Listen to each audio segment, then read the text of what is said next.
Magandang umaga. Gising lang, ang init na Musta kayo guys? Dito pa rin ako ngayon sa Qatar. Same company pa din. Still kicking kasi nag-aaral pa yung mga bata. Diba ganun talaga?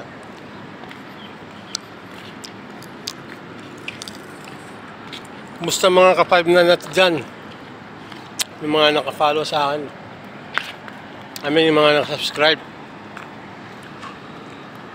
Musta yung mga work natin dyan? 5-9. Alagaan natin pangangalagaan natin ang trabaho natin guys.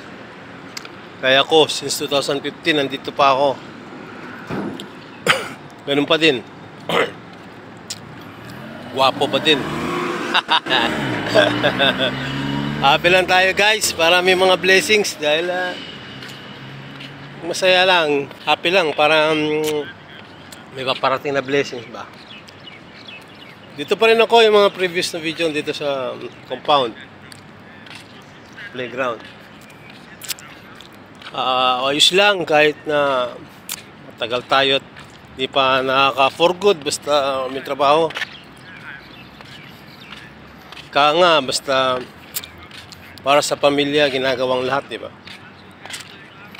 Yung kasamahan ko ng FW dyan, mga ka-5-9, gaya ko, gwardiya. Kaya natin to. Ipin nyo ako, 2015, dito pa ako. Since 2015, nandito pa. Mas masaya kasi pag makikita natin na hindi kawawa yung mga anak natin, di ba? Para sa akin lang din. Ngayon, kapag bakasyon ako ng 2023, andito na naman, 2 taon, hindi pa nakabakasyon.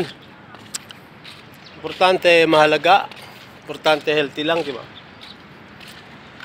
Dito pa rin ako sa dati mga video. Bila ako nagpo-post dito sa sa YouTube. Ngayon lang, naisip ko na kumustahin kayo mga kabayan. Masasabi ko lang, sige lang, huwag tayo susuko. At meron talaga yan. Hindi tayo pababayaan ng Panginoon basta hindi tayo masamang tao, ganun. Hindi natin napapabayaan ang pamilya natin. Natin to para sa pamilya natin, di ba guys? Kaya go lang ng go. Meron at meron, yung kumbaga, meron at merong bunga ang ating pinaghirapan.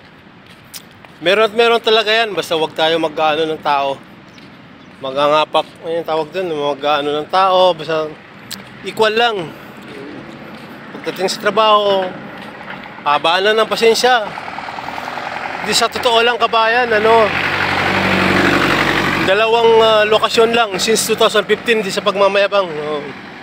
Kasi siyempre tayo nga, kaya nga tawag nga professional, di ba? Professional security. Natin yung pagka-professional.